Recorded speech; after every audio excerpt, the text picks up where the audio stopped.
Welcome back to Crit and Crit. I'm Axion, I'm Sint. and we are continuing our playthrough of The Legend of Zelda Oracle of Seasons, and our discussion of Mistborn, The Final Empire by Brandon Sanderson. So,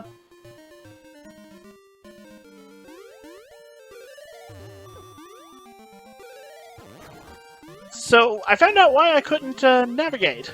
If you tap the jump button with the bear, he'll flutter for a while, which makes it a lot easier to get over pits. Yes, it does. Aw, pretty bear. He's a good boy. So, here's a question for you. What's up? What do Allomancers have in common with the Addams family? The Addams family? Yes. Oh, I didn't want to do that. I may need to ditch the bear for a second. What do Allomancers have in common with the Addams family?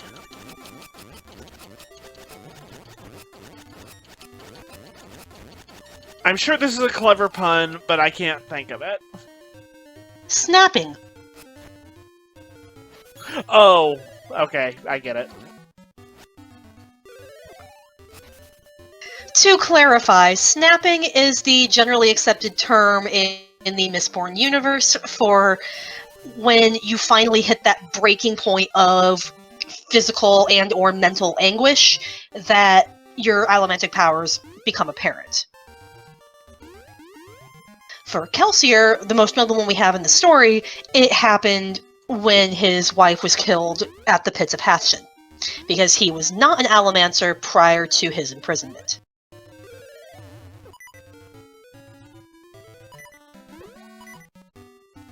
But this does kind of raise some interesting, if concerning, knowledge about the world.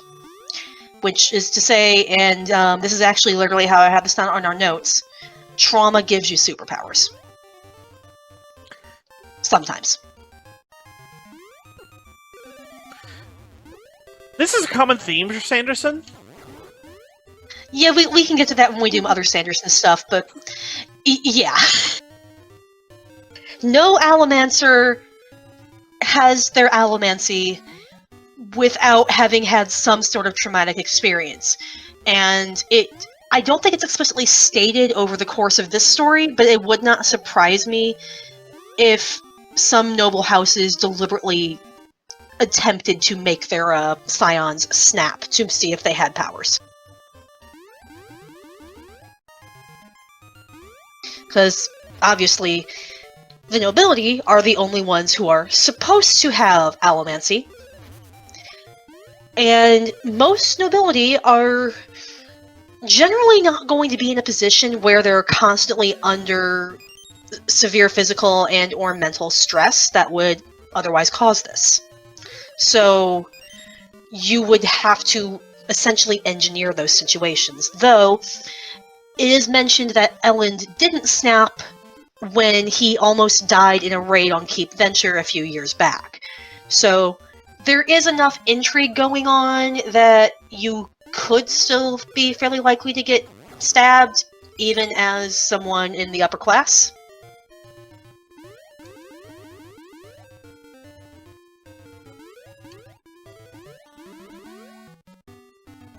But yeah, for the rest of the cast that we focus on, the skaa and those who are half skaa, half noble, they've generally been through it in some way or another throughout their lives, that it's not really a surprise that they have allomantic abilities. Yep. If they had the potential, they have been in some situation that is going to force their powers to come to fruition.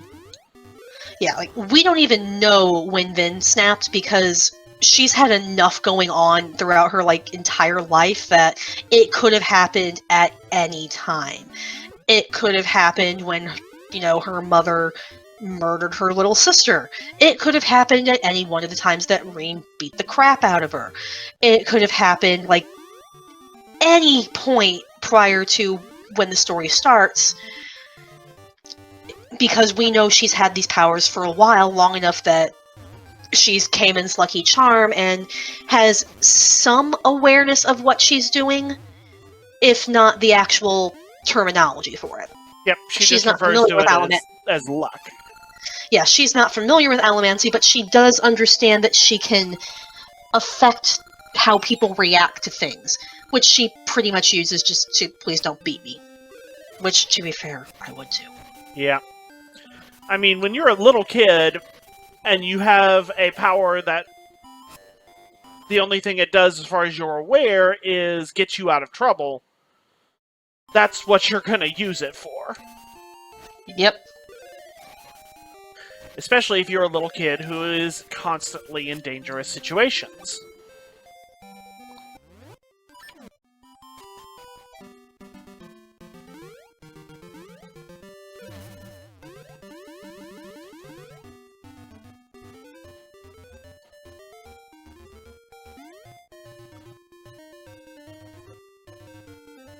I think I am getting near to my destination. Oh, hi!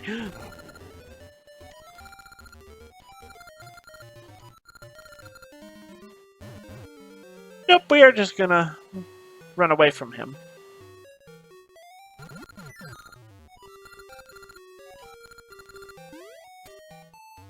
Bye, bear. But yeah, the trauma and superpowers thing, as you said, is kind of a recurring thing, and it's probably a big part of why the Obligators and Inquisitors are so adamant about hunting down any skaa who might have Allomantic abilities, because, well, when you constantly keep an entire class of people in perfect conditions to snap, you can kind of guess that if you gave a bunch of them access to these superpowers that you get from trauma, when you keep traumatizing them, that they would probably be quite motivated to do something about that. Yep. All the more reason to make sure they never have the power or access to the power or the knowledge of what to do with it. But as we've seen, they can't get everybody, despite their best efforts. They certainly like to let people think they have, but if you know, you know. Yeah. Which is kind of how the Thieves Guilds operate. They're outside the law anyway, so what's breaking one more law? Yep. That's kind of the situation in a nutshell, is if you are working with people who are already willing to break one law, what is stopping them from breaking another? Well, usually their crew who's like, maybe this is going too far, but point taken. It depends on what that law is. Yep. Oh, sweet, teleport seeds. That's going to be convenient. Yay.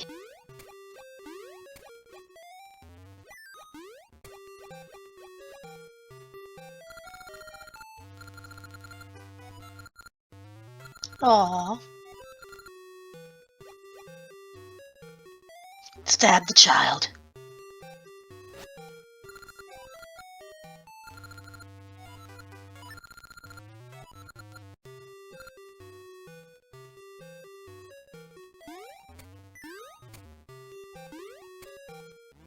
I think he's tied up.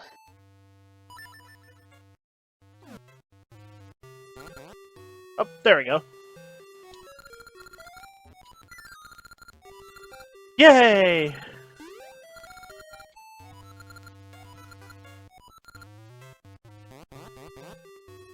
What is he? He's a Dodongo. Okay. Sweet, I can swim now. Yay. We know you said that like 6 times. I do want it to be summer. What season was it then? Spring.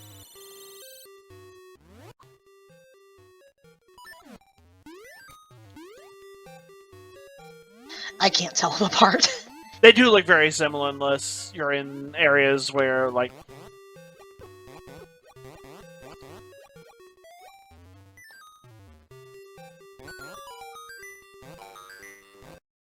So, You have a bunch of people in a rough situation where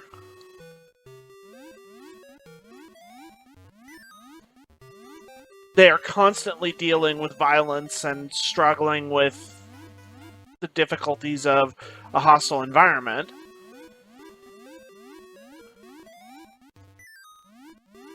And when a certain subgroup of that people are exposed to trauma, they gain magical abilities that are supposed to only be the purview of the ruling class.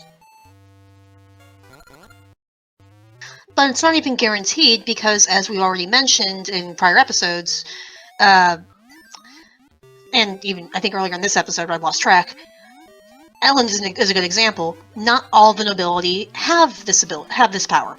Yep.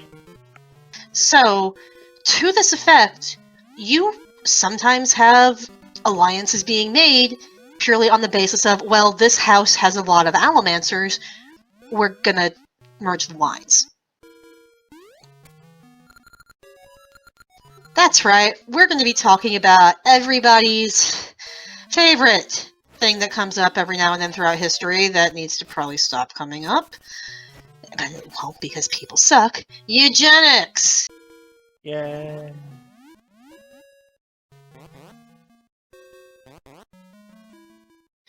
So yeah, when you have certain people are not allowed to intermix, you get eugenics, which is usually a hallmark of fascism, among other things, and that's perfect for the Lord Ruler, but it generally means if you support it, you're kind of a horrible person. Don't at me. I will not respond, because you're wrong.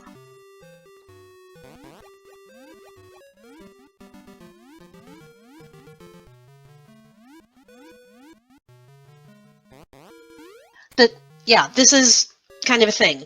Allomancy is a pretty valuable thing, and to the point where even though skaa aren't supposed to have Mistings or Mistborn, Marsh mentions this, that the Inquisitors and Obligators, the Ministry, aren't really too upset that he's there. Yeah, his backstory's pretty flimsy, but Seekers are really valuable, so they're not going to question it too hard.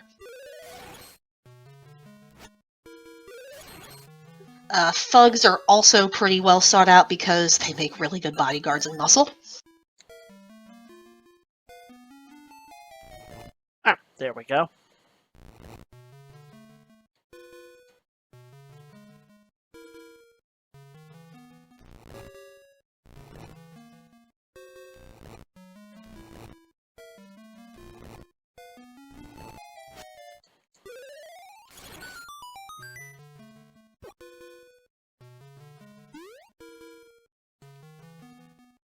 Oh, I just need to jump.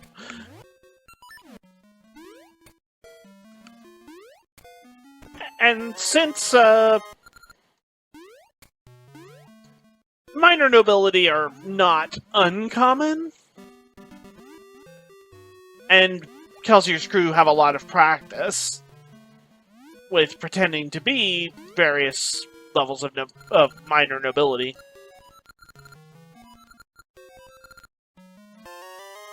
Yay!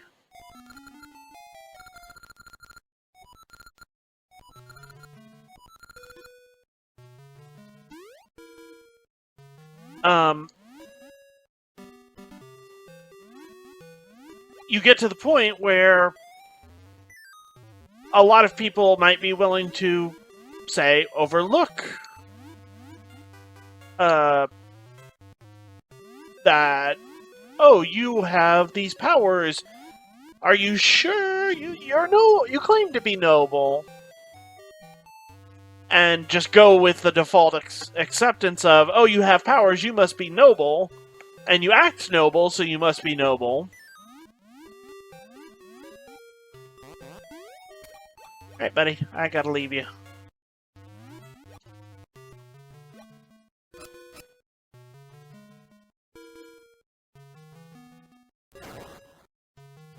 Yep, which is why when Sean figures out that Vin is an Allomancer, so, well, isn't Sean, no, not just Sean, but I can't remember what her name was. The information broker that Vin runs into. Oh, I don't remember her name either.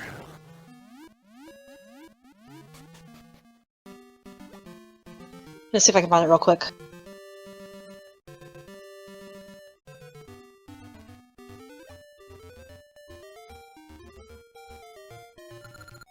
Kliss. Chris, yes. Yeah. Kliss, like, when she's withholding information from Vin, and Vin just starts using full-on emotional Allomancy, and she's like, no wonder they sent you to Luthadel. It's like, Vin's a nobody bumpkin by her own backstory. Like, Lady Valette Renew is a nobody country bumpkin, so... Oh, you're a powerful Allomancer? No wonder your family sent you to the capital. That's all the explanation needed.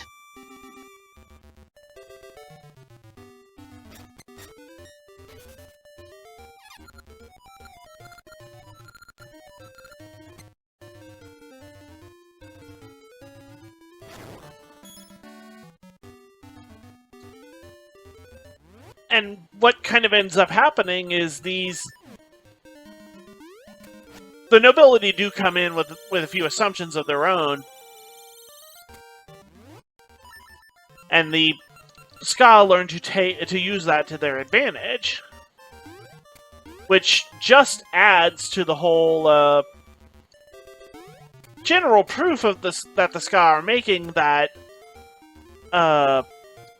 you know, maybe we're not actually any different. And, of course, Ellen is doing similarly.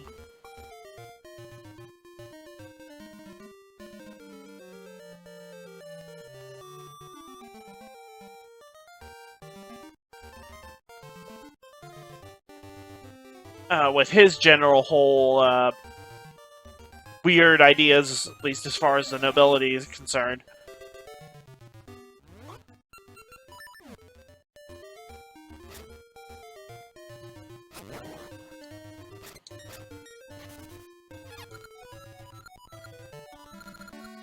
The valley to the west.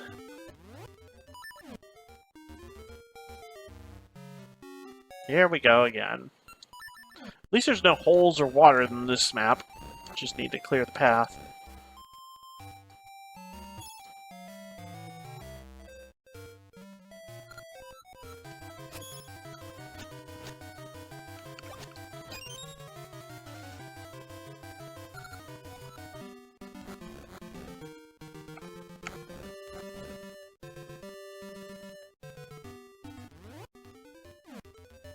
Anything else you have in mind? Just that the idea of Allomancy being so intensely valuable, merging with the concept of eugenics, with the skaa as an unpersoned underclass, leads to some real nasty overall effects. This is true. It is...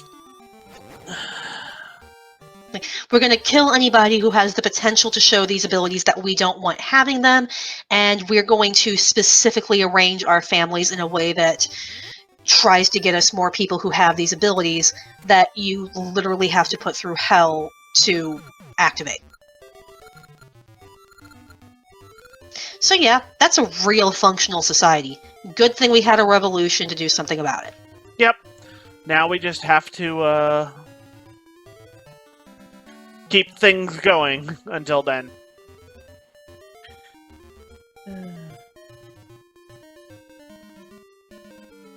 Well, I think that about wraps it up. Unless you had any other last-minute ideas you wanted to add? Nope.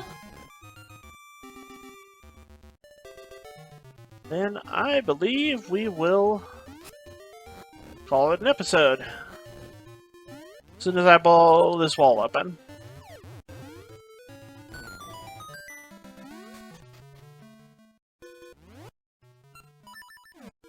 Alright, we will see you all next time. Bye!